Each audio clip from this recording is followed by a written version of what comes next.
గురువుగారు మనం చూస్తున్నాం అంటే మనది భిన్నత్వంలో ఏకత్వం అంటారు. అన్ని మతాలు, అన్ని కులాలు అందరూ ఒకటే అనేటువంటి సిద్ధాంతంతోటి మన రాజ్యాంగం నడుస్తా ఉంది. కానీ మెజారిటీ పీపుల్ అయినటువంటి హిందువులకు సంబంధించిన మనోభావాలు దెబ్బతినే విషయంలో ఇతర మతాల మనోభావాలు చాలా సెన్సిటివ్‌గా ఉండి, హిందువుల మనోభావాలు కొద్దిగా స్ట్రాంగ్‌గా ఏంటి? ఎందుకు హిందువులు రియాక్ట్ అవ్వడంలో కొద్దిగా లేట్‌గా రియాక్ట్ అవుతారు? అంత సీరియస్‌గా గూడా మన గవర్నమెంట్ తీసుకోదు. అంటే ఇప్పుడున్న గవర్నమెంటు ఓకే. సనాతన ధర్మం మీద కొద్దిగా స్టాండ్ ఉన్నప్పటికి కూడా ఇతర మతాల అంత ఇదిగా హిందూ మతం ఉండదు. ఎందుకు? అంటే మీరు ఒక హిందూ ధర్మాన్ని ముందుకు తీసుకెళ్ళేటువంటి గురువుగారి స్థానంలో ఉన్నారు కాబట్టి మీ రియాక్షన్ ఏంటండి? ఇక్కడ మనకి ఇప్పుడు తీసుకున్నట్టయితే గనక మనం మాట్లాడుకోవాల్సినటువంటి మ్యాటర్ అన్వేష్. హ్మ్. వాడి పేరేంటి? అన్వేషేనా? అన్వేషే. అన్వేష్. హ్మ్. ఈ అన్వేష్ ఏదైతే ఉందో మన పేరు అన్వేష్ కాదనుకుంటా. అన్వేషే. పేరు అన్వేషే. ఛానల్ పేరు నా అన్వేషణ.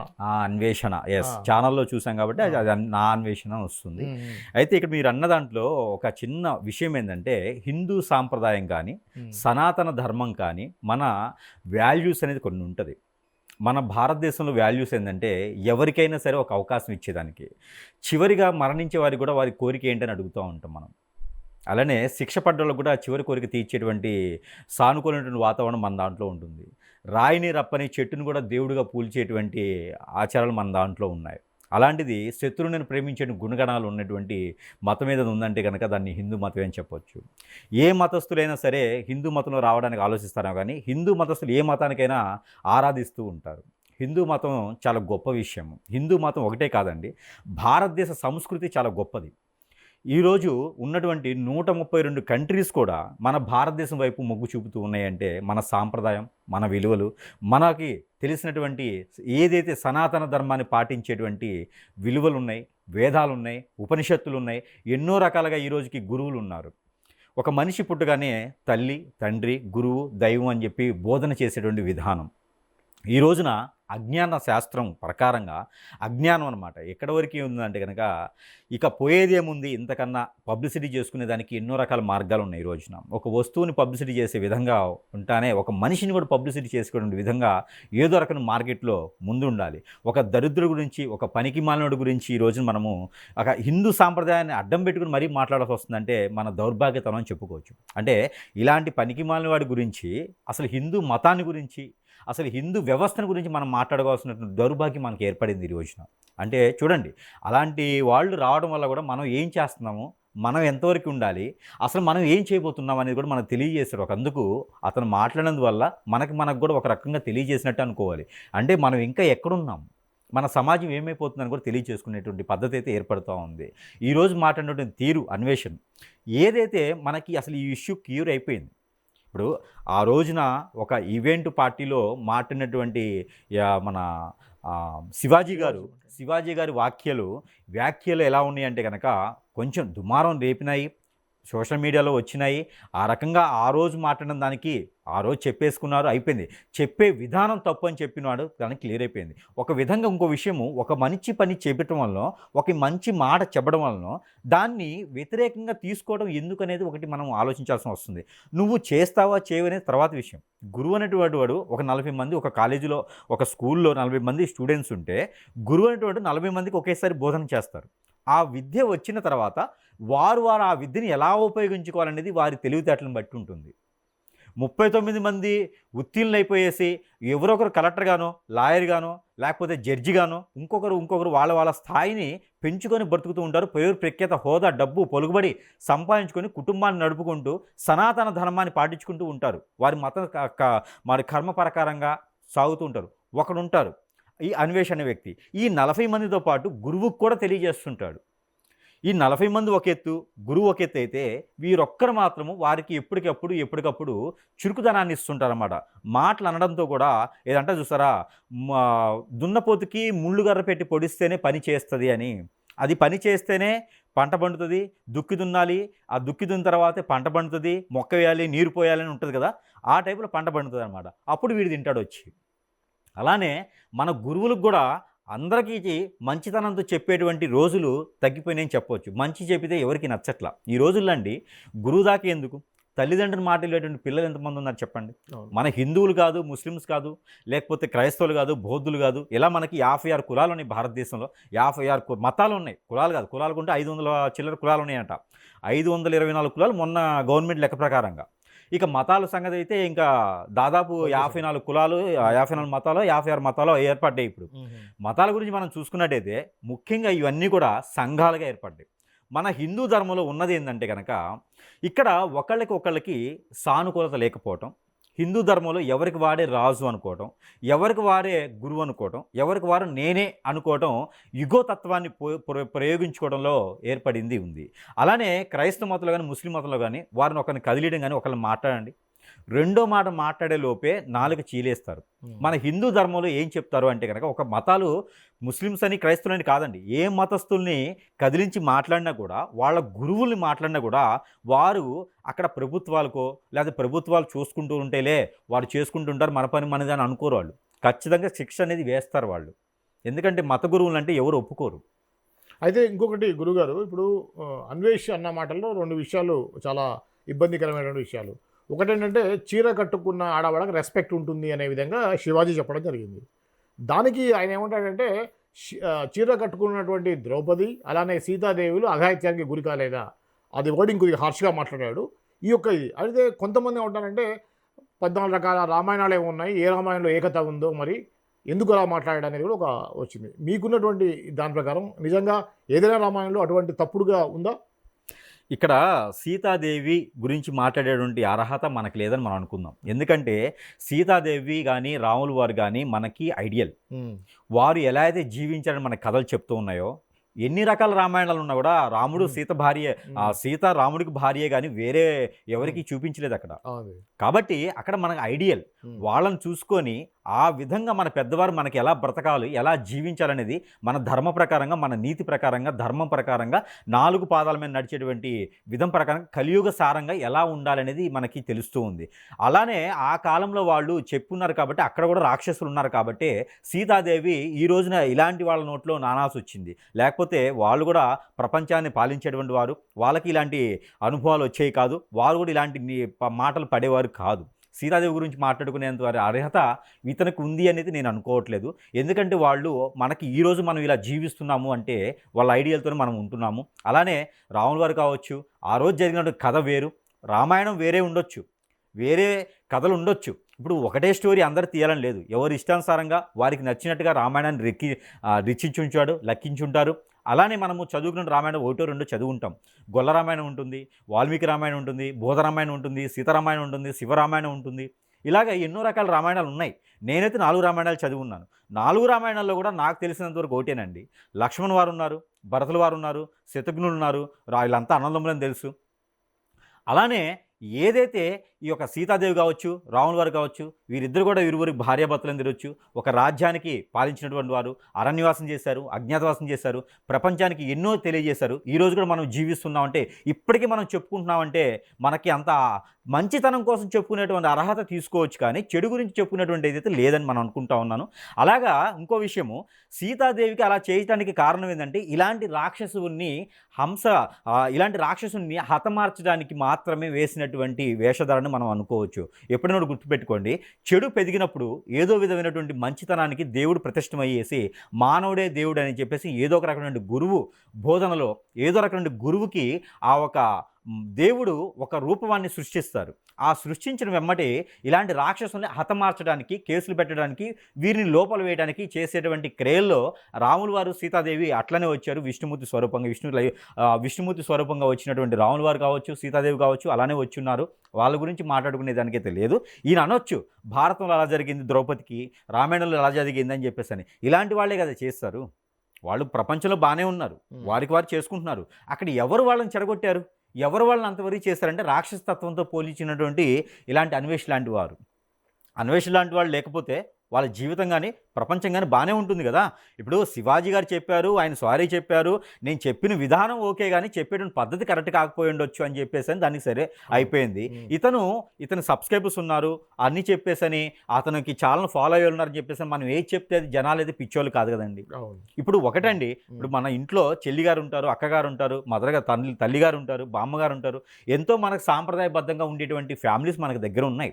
మనకి అన్నీ సగం సగంగా వేసుకుని వెళ్తే వాళ్ళైనా కొంచెం ఉంటది కదండి, ఇబ్బంది, ఖచ్చితంగా ఇబ్బంది పడే పరిస్థితి. కాబట్టి శివాజీ గారు ఆ మాట ప్రకారంగా చెప్పేటువంటి విధానం రాంగ్ అయినప్పటికీ అది కొంచెం ఇలా ఉండమ్మా అని చెప్పున్నారు. ఎందుకంటే ఈ రోజుల్లో 10th క్లాసు మొన్న ఒక స్కూల్కి వెళ్ళానండి మోటివేషన్ కోసం.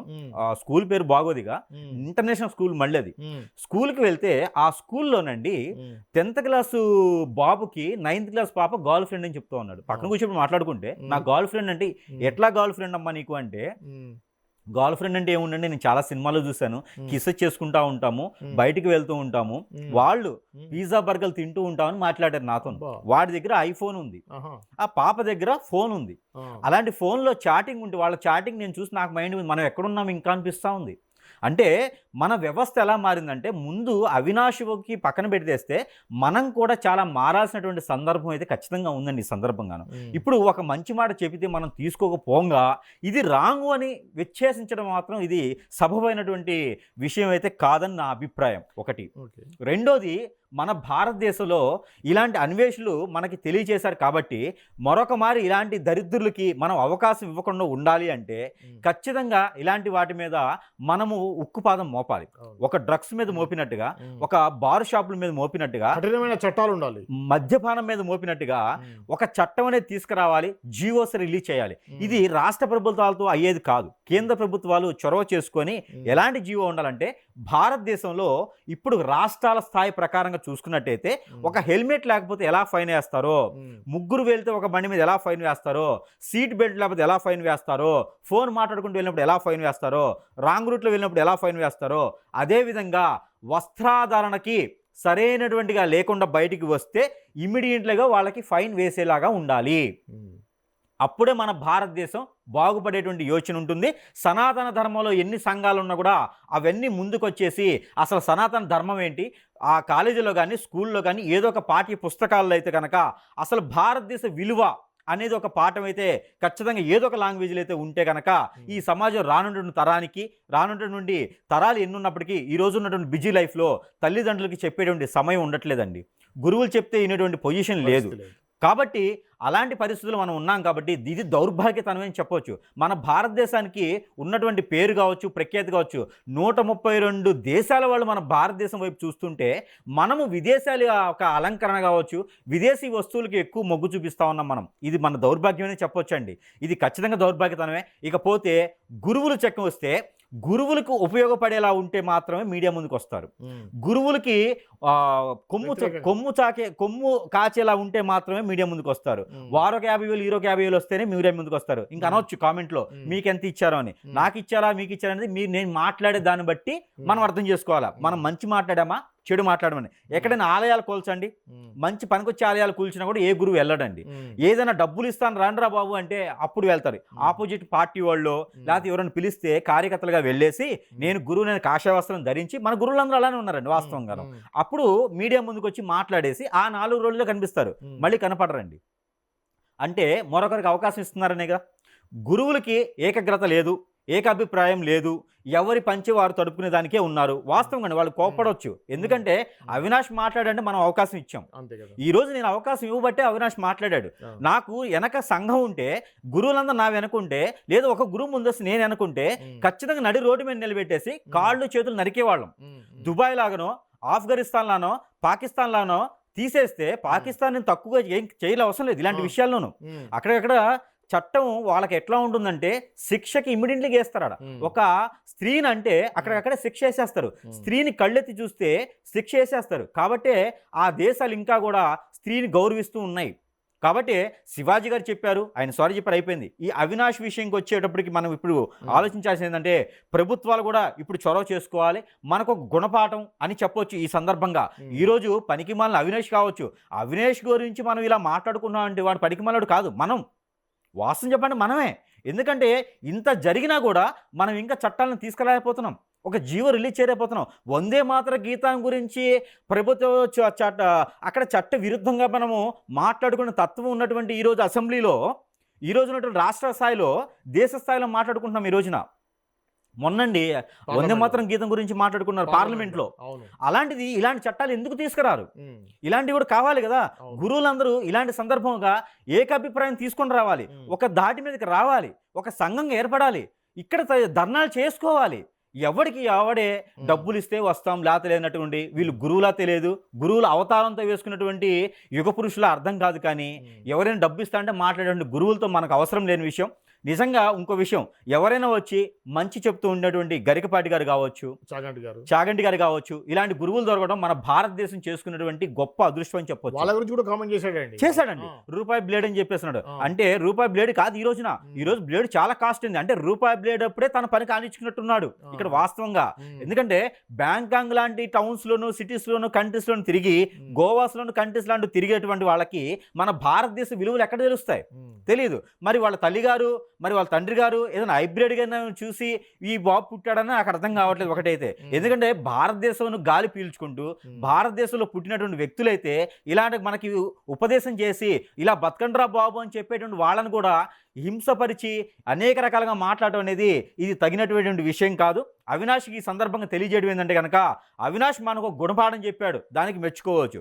రెండో విషయం, అవినాష్ లాంటి వాళ్ళకి అవకాశం ఇవ్వడం ద్వారా ఇలా రోజుకి ఎంతోమంది పుట్టుకు వస్తారు. కాబట్టి ఇక చివరికి పోతూ పోతూ ఎవరికి వాడే ఇదే కావాలి ప్రపంచం అనుకుంటారు. ఇప్పుడు మన ఇంట్లో పెద్దవారు ఉంటారండి, వారు ముతక చీరలు కట్టుకొని ఉండేటువంటి వారు మనకు కనిపించినారు. ఆ తర్వాత కాలానికి సిల్క్ శారీసు లేకపోతే ఏదో ఒక రకమైనటువంటి చేనేత వస్త్రాలు మనం చూసుకుంటూ వచ్చాం. కాలం మారుతుంది, కాలానికి తగ్గట్టుగా అనుగుణంగా మారుతుంది, తప్పు లేదు అందులో. ఇక్కడ ఎవరి పరిస్థితి వారు, ఎవరి అవసరం కోసం వారు. కాబట్టి ఏదైతే అవసరం ఉందో ఆ అవసరానికి గవర్నమెంట్ దగ్గర నుంచి పర్మిషన్ తీసుకొని ఈ వస్త్రాధరణ దీనికోసమే నిమిత్తం అని పెట్టాలి. మరోటి సినిమాల కోసం లేదా ఇంకేదైనా వేషధారణ కోసం బతకడానికి చేసుకునేటువంటి వాటిల్లో ముందుగా మనకి పక్షుల్ని హింసించడం అనేది ఒకటి చట్టరీత్యా నిరుద్ధం. కాబట్టి ఇది కేవలం కల్పితము అని వేస్తారు. మద్యపానం ఒకటి వేస్తున్నారు, ధూమపానం ఒకటి వేస్తున్నారు. ఇలానే ఈ బట్టల గురించి కూడా, వస్త్రాధరణ మీద కూడా సినిమాస్లోనూ ఖచ్చితంగా ఇది రావాలి.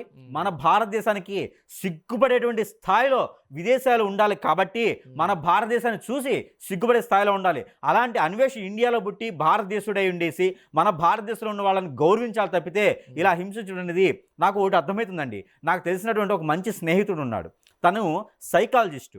తనకి ఏంటంటే ఈ సైకాలజిస్టులు తనని పరీక్షిస్తారు.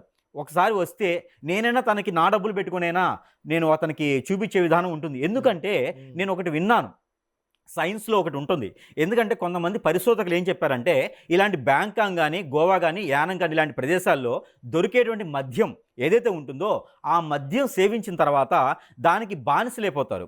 ఆ తర్వాత వాళ్ళు ఏం చేస్తున్నారో వారికి అర్థం కాదు. అర్థం కాకుండా ఏది పడితే అది మాట్లాడటం, ఏది పడితే అది చేయడం. తల్లి, చెల్లి, భార్య, మరదలు ఎవరికి రిలేషన్ ఉండదు. అమ్మమ్మైన తాతమ్మైన ఒకేలా కనిపిస్తారనమాట. స్త్రీ అయితే ఒకేలా కనిపిస్తారు, పురుషులు అయితే ఒకేలా కనిపిస్తారు, ట్రాన్స్జెండర్ అయితే ఒకేలా కనిపిస్తారు. ఇక వారికి ఏమి ఉండదు, ఆ భావబురాగాలు ఏమి ఉండవు వారికిను, రిలేషన్షిప్కి వాల్యూస్ ఉండవు వారికిను. కాబట్టి కూతురునైనా, అక్కనైనా, చెల్లినైనా ఒకేలా చూసేటువంటి పద్ధతులు ఉన్నవారు, ఒకేలా భావించేవారు ఎవరైనా ఉన్నారంటే ఇలాంటి భారతీయుడిగా పుట్టేసి బ్యాంకాంగ్ లాంటి దేశాల్లో అక్కడ గాలి పీల్చుకుంటూ అక్కడ పద్ధతులకి అలవాటు పడి ఉన్నటువంటి వారు అక్కడ మద్యం సేవించి మైండ్లో ఉండేటువంటి నరాలన్నీ కూడా ఉబ్బిపోయేసి లోపల ఒక రకమైనటువంటి జబ్బు ఏర్పడి వారికి మాత్రమే ఇలాంటి సిమ్టమ్స్ అనేది ఉంటుందన్నమాట. కాబట్టి వారికి ఏదైనా వైరస్ లాంటి చోకిందేమో కర్మజాలక. నిజంగా అండి, వారికి ఏదైనా వైరస్ చోకిందో అంటే మనం ఇంకా తప్పు అనుకుంటున్నాం, అతనిది లేదు. అతనికి ఏదైనా వైరస్ చోకొచ్చు, కావాలంటే తలా ఇంత చందాలు వేసుకుంటాము, నా డబ్బులు ఒకటి సరిపోతే. అంటే వానికి కావాల్సిన రోగానికి డబ్బులు మొత్తం మనం ఇవ్వలేం కదా. వానికి అలా చందా వేసుకునేది సరే, మన హిందూ ధర్మాన్ని గురించి ప్రచారం చేస్తూ చందాలు వేసుకుందాం. మనం మానసికంగా ఒక రకమైనటువంటి ఇదిలో ఉన్నాడంట. సైకాలజిస్ట్ నా దగ్గర ఉన్నటువంటి శిష్యుడు ఏంటంటే తను కొంచెం డబ్బులు కూడా తక్కువ తీసుకుంటారు. వైద్యం ఇలాంటి వాళ్ళకి ఫ్రీగానే చేస్తారు నాకు తెలిసి. లేదంటే కనుక బెంగళూరు లాంటి ప్రదేశాల్లో అయితే మనకి ఫ్రీగా చూసేటువంటి నిఘా కరెక్షన్ సెంటర్స్ కూడా ఉంటాయి. అలాంటి సెంటర్స్లో కూడా జాయిన్ చేస్తే అతను కొంచెం మతిస్థిమితం అనేది లేకుండా తగ్గిపోతుంది. మన వైజాగ్ లాంటి ప్రదేశాల్లో కూడా మెంటల్ హాస్పిటల్స్ ఉన్నాయి, మన ఎర్రగడ్డలో కూడా మెంటల్ హాస్పిటల్స్ ఉన్నాయి. సరిగా చూసేటువంటి దాంట్లో తన కూడా చేర్చాలని మనస్ఫూర్తిగా కోరుకుంటూ తన ఒక మానసిక స్థితి అంతా ఏర్పడి కోల్పడిన తర్వాత అప్పుడు తన స్థితిలోకి వస్తుంటాడు. తనకి ఏదైనా వైద్య పరీక్షలు చేయించుకోవడానికి ఏదైనా కావాలంటే అందరం కలిసి కూడా తల ఇంత చందాలు వేసుకుని చేసుకుంటే కనుక, ఎందుకంటే నాకు కూడా అర్థమవుతుంది తను కూడా ఇన్ని రకాలుగా సబ్స్క్రైబర్స్ ఉండి ఇన్ని రకాల వీడియోస్, తన వీడియోస్ ఏం మామూలుగా లేవండి, నేను చూశాను. తను చేసే ఒక్కొక్క వీడియో ఎన్నో రకాలుగా మనకి మోటివేషన్ ఇస్తున్నారు ఆయన. ప్రతి దాంట్లో కూడా ఆయన ఏం చెప్తారో తెలుసా అండి, ఇది బాగలేదు, ఇది బాగలేదు, మీరు ఇలా ఉండకండి అని చెప్పి మనకు తెలియచేస్తాడు. కానీ దానివల్ల చెడిపోయే కూడా ఉన్నారులేండి. బ్యాంకాంగ్లో ఇలా జరుగుతుందంటే స్టూడెంట్స్ ఏం చేస్తారు, వెళ్ళిపోతారు. అలాగా ఉన్నారు, వెళ్ళిపోతారు బాబు అని మనం బుద్ధి చెప్పడం కూడా ఉంది. కాబట్టి రెండు రకాలుగా చేస్తున్నారు ఆయన. కానీ ఇప్పుడే ఎందుకు ఇలా మాట్లాడుతున్నారంటే మనం కూడా కొంచెం ఆలోచించుకోవాలండి. తన మానసిక స్థితి అయితే బాగలేదని నేను అనుకుంటా ఉన్నాను. మంచి వైద్యుడిని చూపించాలని మనస్ఫూర్తిగా నేను కోరుకుంటా ఉన్నా. అతను అనాల్సిన ఉద్దేశం నాకు లేదు. ఫైనల్ గా ఒక విషయం అండి, ఇప్పుడు మీరు ఇందాక చెప్పారు డ్రెస్సింగ్ ఒక కోడ్ ఉండాలి, ఒక చట్టం ఉండాలని. అదేవిధంగా సనాతన ధర్మం విషయంలో ఎగనెస్ట్గా మాట్లాడిన వాళ్ళు, కించపరుస్తూ హిందూ ధర్మం గురించి మాట్లాడిన వాళ్ళకు కూడా ఒక శిక్ష అనేది ఉండాలని మీరు ఒక సనాతనిస్ట్గా మీరేం ఆలోచిస్తున్నారు? ఇక్కడ ఒకటండి, ఇక్కడ హిందూ ధర్మం శాస్త్ర ప్రకారంగా కావచ్చు, హిందూ ధర్మం మనకి ఏం చెప్తుందంటే ఒకరిని శిక్షించేటువంటి అధికారం మనకు లేదండి. దానికోసమే చట్టాలు ఏర్పడుతూ ఉంటాయి. హిందూ ధర్మంలో ఎవరిని శిక్షించండి కానీ, ఎవరిని ఇంకోటి వాడిని బలి చేయండి కానీ ఉండదు. అందుకే ఆలయాల వద్ద కూడా కోళ్ళు కానీ మేకలు కానీ బలి చేయొద్దని చెప్తాం. హిందూ ధర్మ ప్రకారంగా లేదు, ఏ సిద్ధాంతంలో లేదు, ఏ ఉపనిషత్తుల్లో లేదు. ఒక్కొక్కటి చేస్తాడండి, ఒక గురువు అని వస్తాడు. మరి నాకైతే రోడ్డు మేము కనిపిస్తే ఏం చేయాలనిపిస్తుంది, గురువు అని చెప్పుకుంటాడండి. పూజ చేస్తూ హోమం చేస్తూ అతను ఎన్నో రకాలంటే ఏంటంటే దశమహావిద్యలని చెప్పుకొని హోమం చేస్తూ హోమంలో నేను మాంసం పెడతాను, మందు పెడతాను మాట్లాడతాడు. నిజంగానే నా ముందుకు వస్తే అలాంటి వాళ్ళకి ఇమ్మీడియట్లీగా శిక్ష చేయాలని నేను అనుకుంటున్నా. అలాంటి గురువులు దరిద్రులని చెప్పుకుని తిరిగే వాళ్ళు చాలామంది మన భారతదేశంలో తగలబడి చచ్చారు. అలాంటి వాళ్ళ వల్ల హిందూ ధర్మానికి కానీ హిందూ ధర్మానికి చెదలబట్టిందని చెప్పుకోవచ్చు. ఈ రోజున మనకి ఎన్నో రకాల రాజకీయ నాయకులు కావచ్చు, ఈ రోజున ఎన్నో రకాలుగా మొత్తుకుంటున్నారు, ఇలా కాదురా బాబు, ఇలా బతకండ్రా అని. కాబట్టి వీరు ఇలానే సస్తారు, ఇలానే పోతుంటారు అన్నమాట. వీళ్ళు డబ్బు కోసం కొమ్ముగాసి చేసేటువంటి వాళ్ళే తప్పితే, బినామీలుగా కోసం చేసేటువంటి వాళ్ళు తప్పితే, పబ్లిసిటీ కోసం చేసేవాళ్ళు తప్పితే కనుక నిజమైనటువంటి గురువు, విద్యుచ్చినటువంటి గురువు, సనాతన ధర్మాన్ని పాటించేటువంటి గురువులు ఇలా హోమం చేస్తూ పబ్లిసిటీ చేసుకొని మందు పెడతాను, మాంసం పెడతానంటే ఏ రకంగా ఇంకా బాగుపడుతుంది హిందూ ధర్మం? ఏ సనాతన ధర్మంలో ఉందండి? ఏ ఉపనిషత్తులో ఉంది? ఏ గ్రంథంలో ఉంది? ఎక్కడా లేదు. అలాంటి గురువులు దరిద్రులు ఉన్నంత వరకు కూడా వాళ్ళకి శిక్ష వేసేంత వరకు కూడా మన సనాతన ధర్మం బాగుపడదు. మన వ్యవస్థ ఇలానే ఉంటుంది. మన గురువులు మారాలి. ముందు గురువులను చెప్పుకునే వాళ్ళు మారితేనే ఇలాంటి అవినాశ వాళ్ళు రాకుండా ఉంటారు, ఇంకొకరికి అవకాశం ఇవ్వకుండా ఉంటారు. ఈ సందర్భం ఇంకో విషయం ఏంటంటే కనుక, ఈ మధ్యన మనం చూసినట్టయితే కనుక కొన్ని పార్టీలు మారిన తర్వాత మనం మ్యాక్సిమం కూడా చాలా వరకు చూస్తున్నాం. అంటే ఇంతకుముందు మనము ఏదన్నా ఛానల్ ఓపెన్ చేస్తేనండి రాజకీయ నాయకులు పచ్చి బూతులు మాట్లాడేవాళ్ళు, అటోళ్ళు ఇటు ఇటోళ్ళు అటు మాట్లాడేవాళ్ళు. పాలన చేయాల్సిన పోంగా అక్కడ జీవోస్ పాలన చేయాల్సిన పోంగా, ప్రజల్ని పాలించాల్సిన పోంగా ఎన్నో రకాలైన వాళ్ళ మీద వీళ్ళ మీద వాళ్ళు మాట్లాడుకొని జనాల్ని భయభ్రాంతులు చేసి వాళ్ళు కూడా అలవాటు పడేటువంటి పరిస్థితుల్లో కొన్ని పార్టీలు చూస్తున్నాం ఇంతకుముందు మనం. దానికి భిన్నంగా ఈరోజు పర్వాలేదు అనుకోవడానికైతే లేదు, కానీ భిన్నంగా వచ్చాం ఈ రోజున. కానీ ఒక అమలు అవ్వాల్సిన చట్టాలు చాలా ఉన్నాయి మన భారతదేశంలో. ఇప్పుడు 18 సంవత్సరాలు దాటినటువంటి పురుషులకి, స్త్రీలకి వారి ఇష్టానుసారంగా బతకొచ్చు అనే చట్టాన్ని తీసుకొచ్చారు. ఎప్పుడు కంటే అప్పుడు విడాకులు తీసుకొచ్చని చట్టాన్ని తీసుకొచ్చారు. సంతోషం, ఇది దరిద్రమే. కాబట్టి పనికొచ్చే చట్టాలు ఏంటంటే ఇలాగ ఒకళ్ళ మీద ఒకళ్ళకి ఉద్దేశపూర్వకంగా మాట్లాడుకునేటువంటి పర్సనల్ విషయాల మీద బూతులు తిట్టుకునేటువంటివి ఏదైతే ఉందో ప్రతి ఒక్కరిని గౌరవించాలని మన భారతదేశం చెప్తూ ఉంది. ప్రతి ఒక్క శత్రువును కూడా ప్రేమించాలని మన సనాతన ధర్మం చెప్తూ ఉంది. అది పోంగా ఆ పార్టీ వాడు ఇచ్చేశాడు, పోయినసారి అది చేశాడు, వాడు అది చేస్తేనే కదా నిన్ను నిలబెట్టింది, నిన్ను గెలిపించింది ఎందుకు, వాడు అది చేశాడనే కదా. మరి నువ్వు చేసింది ఏంది? వాడిని తిట్టడం తప్పితే నువ్వెప్పుడు పాలిచ్చావు? అది కదా చేయాలి. ఇప్పుడు సనాతన ధర్మం విషయంలో మనం మీరు చెప్పినట్టుగా చట్టం రావాలని అంటారు. ఖచ్చితంగా సనాతన ధర్మమే కాదండి, ఎదుటి వాళ్ళని మాటగా దురుసుగా గనక ఎదుటి వాళ్ళని హింసించే విధంగా, ఇబ్బంది పడే విధంగా మాటలు దూరితే గనక ఖచ్చితంగా వారికి శిక్ష అనేది వేయాలి. ఇప్పుడు ఇంప్లిమెంటేషన్ అనేది దీనికి ఖచ్చితంగా ఒక కామెంట్ వస్తుంది, మరి మీరు గురువులు అన్నారు కదా అని. గురువుని అన్నానంటే నా దగ్గర ప్రూఫ్స్ ఉన్నాయి. ఎందుకు ఉన్నాయంటే దానికి ఒక సనాతన ధర్మం తర్వాత ఒక వాల్యూ కాపాడాలి. నువ్వు ఏ చేసినా జనాలు నీ దగ్గరికి వస్తారు. మందు మాంసం పెట్టి పూజలు చేయటం ఏంటండి? అసలు సనాతన ధర్మం మనకి ఏం చెప్తుంది? మందు మాంసం ఎక్కడి నుంచి వచ్చాయి? ఏ గ్రంథంలో వచ్చాయి? అక్కడ లేదు కాబట్టి నేను అంటున్నాను. కాబట్టి మనకి ఏంటంటే ఖచ్చితంగా ఇవన్నీ వదిలేస్తారు. గురువు గారు ఏదైతే చెప్తారో అది మాత్రమే మాట్లాడతారు. మంచి చెప్పాను కదా, ఇప్పుడు 2 నిమిషాల నుంచి మంచి చెప్పాను కదా, ఇది పోతుంది. గురువు గారిని అన్నారు కదా మీరు, ఇది ఒకటే కామెంట్ వస్తుంది. దానికోసం చెప్తుంది ఏంటంటే మనము ఏ సనాతన ధర్మంలోనూ ఏ గ్రంథంలో కూడా మందు పెట్టాలి, మాంసం పెట్టాలి, హోమం చేయాలనేది లేదు. తంత్రంలో మాత్రమే ఉంటుంది. తంత్రం దేనికి చేస్తారంటే ఎదుటి వాళ్ళని హింసించడానికి చేస్తారు. ఆ హింసని పోయేదానికి తంత్రంలో చేస్తారు, ముళ్ళుని ముళ్ళుతున్న తేలని. ఇంకో విషయం ఈ సందర్భంగా మన భారతీయులకి ఒకటి చెప్తా ఉన్నాను, విదేశీయులకైనా భారతీయులకైనా ముఖ్యంగా మనకున్నటువంటి గ్రంథాలు కానీ మనకున్నటువంటి సనాతన ధర్మం కానీ దానికి ఉన్న వాల్యూల గురించి మాట్లాడితే గనక ఖచ్చితంగా వారిని శిక్ష అర్హులుగా నియమించాలి. వారికి ఎలాంటి ఆధార్ కార్డు గుర్తింపు కార్డులు కూడా వారికి లాగకూడదు, ఎలాంటి బ్యాంకుల్లో అకౌంట్ ఉండకూడదు, వారు ఏ దేశం వెళ్లకుండా శిక్షలు అనేది ఖచ్చితంగా వారికి ఉంటేనే అక్కడ అమలైతేనే వారు ప్రతి నిత్యం కూడా బ్రతికినంత వరకు కూడా ఎందుకు బ్రతికానరా అనేటువంటి శిక్ష వేస్తేనే మరొకరికి అవకాశం ఇవ్వకుండా ఉంటాం. సనాతన ధర్మాన్ని వృద్ధించినట్టు ఉంటాం మనం.